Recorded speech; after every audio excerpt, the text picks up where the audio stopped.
Welcome back to Send Better Emails. All right. All right, James? All right. How's it going? Yeah, good. Thank you. All good. All good. I think we should address the elephant in the room before we carry on. That we missed last week. Oh, did we miss it last week? Oh, yeah. Yeah. Well, no, that wasn't the elephant in the room. Was it not? No, there must be two. two. That's my elephant in my room. Okay, well, there's two elephants in the room then. Let's address them one by one. Okay. Well, one of them isn't an elephant in the listener's room. It's just in my room. Okay. Okay, yeah. So we missed an episode last week. Sorry about that. James was away. Was that the excuse we're using? I mean, we've managed to cover absences in the past through the magic of pre-recording. Yeah. So James was away and we're unorganized. Does that cover it? Yeah. Yeah. Okay. But what were you away doing? I was in Scotland. Wait, is this the elephant in the room that you're referring to? The second elephant in the room. Yeah. Oh yeah. I'm now a betrothed man. So you were away proposing. That's a bigger elephant in the room than just missing a week on the podcast. As in proposing to my girlfriend, not proposing to like a potential client. No. Because we do run an agency and people might confuse the word proposing there. Yeah. Well, you're only likely to get yes in one of those. So situations. True. Well, to be fair, I don't know which one you're referring to there as the more likely no, because could go either way. So the slightly larger elephant in the room, maybe even woolly mammoth in the room, was that James is now not a single man. Yeah, I mean, I wasn't before, you know, because I think when you have a girlfriend, then you shouldn't really be going around saying that you're single. No, okay, fair. And actually, I still have nothing material to show for my engagement. No, and in the eyes of the law, you're still, nothing's changed. So yeah, because when you have a stag do, people are like, oh, this is like the last, like night out as a single man. So I actually feel like nothing's changed in that regard. Okay. And don't worry, ladies. So not that big a news, to be honest. Then, if nothing's changed, how are you feeling about your upcoming, unplanned and stag do? Your last night as a single man. I love how you went for the stag do and not the wedding. No, just like, how are you feeling about the stag do? Stag do, yeah. How do you feel about the prospect of a stag do? Because you're pretty far away from it, even getting near planning one, right? Yeah. I think we're not going to be quite like Brad Pitt and Angelina, where they were engaged for like 10 years. We're not going to be. I think we also want to, bask in the rays of being engaged and not kind of rush on this period of our lives too quickly. But yeah, obviously the stag do is the main thing. That's like the light at the end of this tunnel. And I am looking forward to it. I'm not really a stag do kind of person, and I don't think that will shock anyone who has listened to a couple of episodes of this podcast. I'm not like, I think my idea of a stag do is probably different to kind of what people might imagine when they think of a stag do. But yeah, I'm looking forward to it on the proviso that the person I choose to organize it knows me well enough that they, can do something that I'll genuinely enjoy. I'm not a big fan of these stag do's that are sort of just like a weekend long punishment for the person getting married. I want to actually have a good time, because how often in your life do you get the opportunity to do something like that? So, whoever that person may be, Jamie, will need to take heed of the subtle hints that I might be dropping here and there. Okay, fair. Right. Well, let's keep our fingers crossed for whoever that is then. Yeah, exactly. Maybe just like a Thursday evening down the Murderers or something. That's all you'll get. That would honestly be preferable to I think, like, for me, like the worst case scenario is that like I find myself in Magaluf. What, you've been abducted and just yeah, exactly, yeah, which happens sometimes. Yeah, that's what I mean. It's like a Derren Brown episode where like suddenly you wake up and you're on a Jet 2 holiday. I had a friend who it was actually really bad. So on his stag do, he was ambushed and kidnapped. But it was pretty dark. Like he was like stripped naked and cable tied his hands together and threw him in the boot. And it was filmed as well. So Jesus Christ, this is what I mean. It's like that's actually a crime. That's not just like a funny stag do thing. That was pretty traumatic. So yeah, that's horrible. And you hear stories of like people being tied to lampposts and being like told to stay there all night, and it's like, no, I'd rather actually have a good time on that. Call me strange, but I'd rather have a good time. Okay, fine. Well, that's noted. Okay, and about the getting married part, how do you feel about that? Yeah, upcoming prospect. Fine. I haven't put as much thought into that, to be honest, but I think it'll be good. I'm not. It's not going to be a big wedding, I don't think. I think we'll all be fairly low key. One thing that I have been thinking, Jamie, is just like, what terrible, disgusting puns can I make out of the fact that I'm now engaged? Because, of course, as email marketers, one of the frequent words we're using is engaged and engagement and how engaged people are. And so there's like no end of potential ways I can announce this news on LinkedIn. And I'm just kind of like, I want to make it as gross as possible. Yeah. What's your pun count?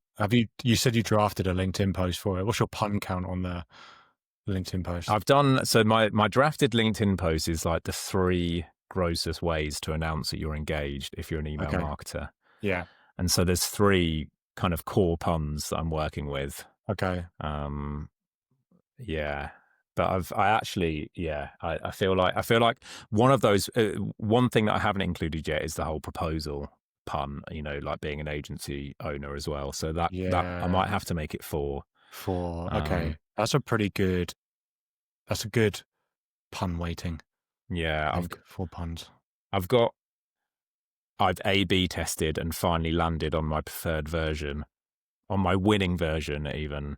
What do you think to that? Okay, which one won, A or B? Well, I don't. It was actually probably like an ABDC, ABCD. So there aren't enough letters for all the testing that I did. Okay. So So you've got all of those, and some of those A/B tests you failed. Well, I failed. Yeah. What do you mean? Well, maybe you got dumped. Oh yeah. Oh yeah, very true. Yeah. Okay, I look forward to that LinkedIn post when it comes out. Yeah, thanks. Okay. All of this wedding excitement, I've forgotten what we were going to talk about. Maybe that's just the episode. Yeah, let's talk about Secret Norwich, because I don't think we'll need to talk about it for too long. But this is the local newsletter that we have been running as a petri dish for some of the stuff that we want to try. And we just thought we'd give an update, because we've given a couple of updates on Secret Norwich and haven't done one for a while, but we're approaching a flashpoint, Jamie. So I feel like now's quite a good time. Yeah, nice. Okay. So before we jump into the current state of affairs, for those that haven't listened to the previous updates about Secret Norwich, should I just give a quick overview of what it is? Go on, I'd like to hear your overview, yeah. Yeah, because then I figured you'll do most of the talking on the other bit, so we want to give the readers some variety in our slightly different monotonous voices. Okay, so Secret Norwich. James and I created a newsletter. When I say James and I mean James, and I've been a supporting feature in the background sometimes, not very much. And that is a local newsletter, and our goal was to create something where we could test things that we wanted to test on a live audience that our clients might not be comfortable with us testing. We wanted to demonstrate and test different list growth tactics, for example, and just walk the walk a little bit. We're walking the walk when it comes to our clients, but we wanted to do it, own something. We wanted to do it unhindered and demonstrate our newsletter prowess through a live project. And so that's what Secret Norwich is. And it's a newsletter that goes out weekly on a Sunday morning. And the premise is that it's a once a week, you get a hidden gem or a secret or something super interesting about the city of Norwich. Our target audience are residents of Norwich, although we have people from outside of Norwich who are subscribed and feedback with, the fact that they love it, which is great.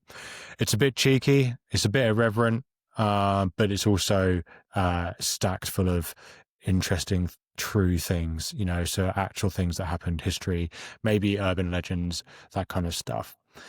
So that's Secret Norwich. And it's obviously started at 0 subscribers, as every single newsletter does. James, what's the subscriber count now? So it's now at 9,050. So we passed 9,000 yesterday. Nice. Irritating. So we send it every Sunday, and we're recording on a Monday. So we passed 9,000 on the day that we sent the newsletter. But unfortunately, we didn't make it to 9,000 prior to sending the newsletter. So I sent it in the morning. So if I'd waited until the evening, we would have been at 9,000, and it would have been our first email being sent to 9,000. But I think it was sent to like 8,992 or something, which is, I don't know. If you're the sort of person that worries about the size of your list, then that might be the sort of thing that you get peeved about.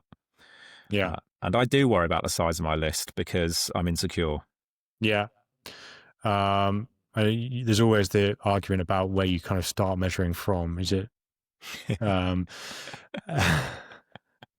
So, Jamie. Oh, sorry. Okay. So that's where it's at the moment. That many subscribers. Open rate is pretty solid. Good click rates.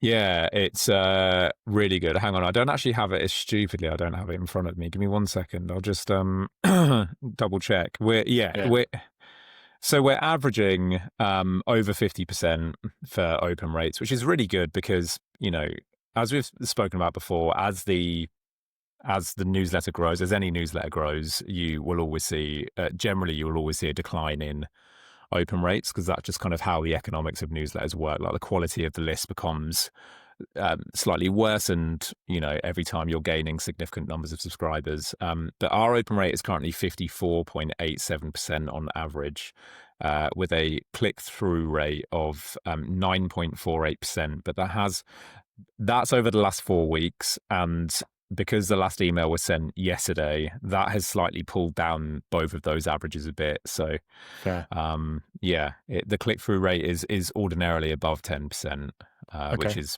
really good. Nice. And this newsletter has been grown in various ways, predominantly through a paid ad campaign.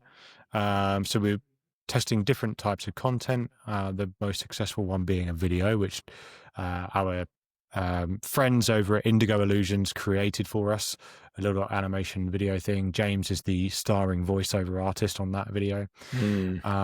Also through some referrals from the audience, although not a large number, but in the first instance it was through organic posting, so just spreading the word as much as we could. So that's how that audience got to that size. But James, all of that aside, what is the thing that you wanted to update listeners on today when it comes to Secret Norwich? Yeah, well, it's a good time for an update because we are exactly 6 months into launching it. So we launched it on March 11th. I remember that because it was my birthday. That's when we sent our first email. Oh, nice. And yeah, we've sent 26 newsletters. So we are literally halfway through the year of sending an email every single week. Yeah, that also means, Jamie, incidentally, that I am further away now from my birthday than I ever will be. It's all downhill from here, baby. Nice. Okay, good. So, so 6 months. And we're now at a number of subscribers where we can seriously start to entertain a premium product, which was always the plan with this newsletter. So at some point, we always wanted to monetize it. There were questions for us, Jamie, because what we had heard through the grapevine, having never really done it in a serious way ourselves, is that if you're acquiring subscribers from paid social media ads, as we've been doing, as you've already mentioned, they will be low quality. By and large, on average, they tend to be lower quality than those who subscribe organically or via referrals. which kind of makes sense, I suppose, because people that subscribe organically have found it. So there's an implication there that they are already in the orbit of the sort of stuff you're talking about. You're not just ambushing them on their social media feeds. But of course, this is a case study in how effective paid ad acquisition can be in terms of maintaining really good engagement. And it's worth noting that prior to running paid ads, we were about 1,000 subscribers before we started running paid ads. We had the same, if not lower, engagement than we do now. So there hasn't been a noticeable difference for us in terms of organic versus paid. And the result of that is that whereas I kind of imagined that we might want to start a premium subscription later because the quality of subscriber wouldn't be that good, I'm now of the view that actually 9,000 is enough, that we ought to launch this sooner rather than later. So that's what we're going to do at the end of September. We're currently recording in the second week of September. Nice. Okay. And so we're thinking premium version of the newsletter. So this is something that we are helping clients do, not necessarily launching premium versions of a newsletter because it's not right for every newsletter, but monetizing a newsletter. Like, that's the point for us, right? That's the point of Secret Norwich. There are people who might start something like this as a passion project, which it is for us, but it's not a non-for-profit kind of situation. We do want to monetize, and launching a premium offering is one way of doing that. And so what is the model that you're working on, James, when it comes to the monetizing? Yeah, so it's basically just extra content. What we've found is that the historical content goes down really, really well. So when it was first launched, Secret Norwich, the idea was that sometimes it might be history, but it might also be like a cafe that nobody's heard of that's really good, or like a restaurant that's going under the radar. Secrets in every sense of the word. But we found through just reader feedback that actually the historical content is what people love the most. This kind of also is consistent with the demographics that we're attracting. When it comes to, say, our meta ads, for example, we can see the age ranges, and most of the subscribers we're getting are kind of between the 45 and 60 age group. And I suppose if I'm stereotyping here, that kind of demographic is maybe a little bit more interested in history than younger demographics. And so the premium product is going to be very history focused, and we're just offering extra content. So this is a model that worked really well for another newsletter that we run called Lazy FPL, where we have a free version and then there's a paid version that goes into more depth. And this is about fantasy football. And we're doing the exact same thing with Secret Norwich. So we have the free version that will continue to be free. We're not suddenly charging for the Sunday newsletter, but instead we're introducing an additional weekly newsletter that's written by an actual living, breathing historian, Jamie, who will basically do deep dives into historical stories and facts about Norwich that wouldn't necessarily be appropriate for the free newsletter, or might be like a little bit more complicated, but will be super interesting if you're the sort of person that loves local history, as a lot of our subscribers hopefully do. Okay, interesting. Okay, nice. And what we're going to see then, have you got an idea of when you want to send it? What day of the week? Yeah, probably Wednesday, just because it's furthest away from Sunday. So if we're sending the free every Sunday, I think it just follows that the paid one could tessellate nicely and come in midweek. It means that premium subscribers won't have to go longer than 3 days without hearing from us.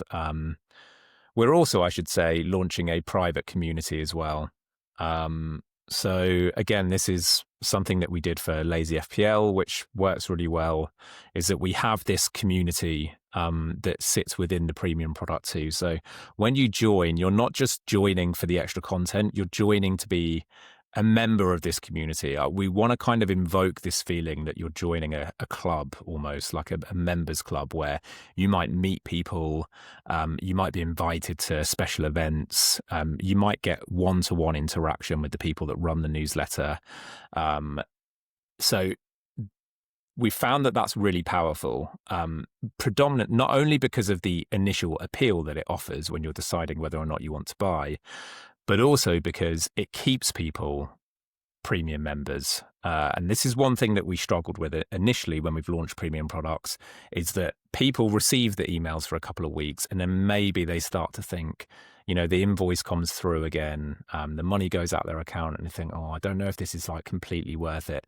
But when you introduce a social element, it's really, really sticky. It creates sticky experiences because suddenly they're thinking, okay, well, if I leave premium, I also have to leave the community. And that means that I'm not going to be able to talk to so-and-so anymore who I was really getting on with, or there's an event next month that I really want to go to that I won't be invited to if I leave. So the community we've found is like brilliant for premium subscriber retention. And so I want to introduce one for Secret Norwich too. Excellent. Okay. So, do you know what price we want to charge for this? Yeah. So I think it's going to be £5 a month or £50 a year, which will mean that you get 2 free months if you go annual. And I was actually speaking to someone. I won't reveal the company's name because I didn't ask permission for this person for this information, to share this information, but he runs quite a large membership organization. They're like a multi-million-pound a year membership organization. And he was talking to me about how he actually resents the fact that they offer a monthly option at all. And that if he could turn back time, he would only offer an annual membership, which is quite an interesting thought experiment. And I have not been tempted to do that. But I can kind of understand his logic, right? Because if you're only offering annual, of course you're going to get fewer subscribers because not everyone can afford that initial outlay. But the subscribers you do get are like super high quality and they basically never drop off, right? Whereas monthly, if you're only paying a £5 a month, it's easy to just leave whenever you fancy, and obviously, that means that you then have to calculate, okay, what's my churn rate? It makes the economics of running a newsletter way harder, or running any membership organization way harder. So there's quite an interesting case that maybe we just offer annual. But I think at the moment, monthly a £5, make that bar to entry really low, and then annual's £50. And I'm going to try and make annual as appealing as possible by offering some extra perks that you don't get if you're only on the monthly. Okay, nice. And so we have this idea. We have Secret Norwich. We have the audience. We have the idea to kind of offer launch the premium offering. So what is going to be your first step? So the way that I will launch Secret Norwich Premium is firstly by only telling our most engaged subscribers about it. So what I would really like to be able to do, Jamie, is send an email maybe in a week's time, so 2 weeks before the official launch, and say, look, you guys, and this will only go to people that have read 90% of the emails that we send them. Do you know how many people that is, by the way? I don't know. And because we're acquiring subscribers at quite a rapid rate, it's quite hard to measure because, of course, there are some people that have 100% open rates, but they've only received 2 emails. Yeah. I haven't done a search yet for like how many people have 100% open rates and who have also been subscribed for at least, say, 2 months. I would estimate it's probably going to be around 2,000 people. Okay. So I basically want to contact these 2,000 people and say, look, you guys are brilliant. You're super engaged, blah, blah, blah, blah. I'm going to give you early access. And for a limited time only, it's going to be a cheaper price. And you can join Secret Norwich Premium before anyone else. And get them in the community, get them interacting, get them, posting content in the community, get some early feedback on these premium emails that we'll be sending them, and then basically use that activity and that feedback to sell premium into the more casual subscribers. So when we do roll it out, we already have 50 people in the Facebook group. We already have testimonials about how excellent the the extra newsletters are. We already have this stuff to use as sales material. Because I think the worst thing is that you share, your premium community in hopes that people will join, and they take a quick glance at it, see that no people are in there, or 3 people are in there, and they get scared off and think, I don't want to be the only person in this. So having a thriving community from the very start, I think, is important. And really the only way you can do that is by giving the users you trust the most exclusive access first. Okay, nice. Good stuff. How'd you feel about that? Well, I feel great about that. Yeah, no, that sounds good. Okay. Is there anything else that I've forgotten to ask here that you want to bring up in this episode about Secret Norwich?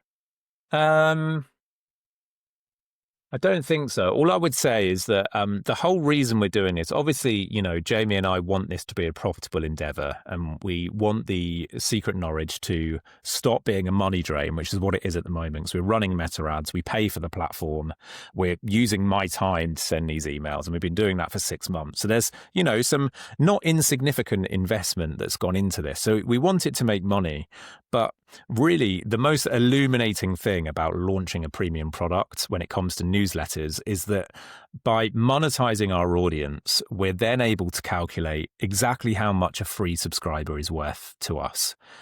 Because if we and we'll do some tabletop maths here, if we take 100 free subscribers and we know that we can convert 2% of our free subscribers into premium.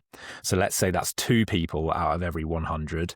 And we know that on average, those 2 people are going to spend £50 each subscribing if they take out an annual membership. So that's £50 a year each, so £100 a year.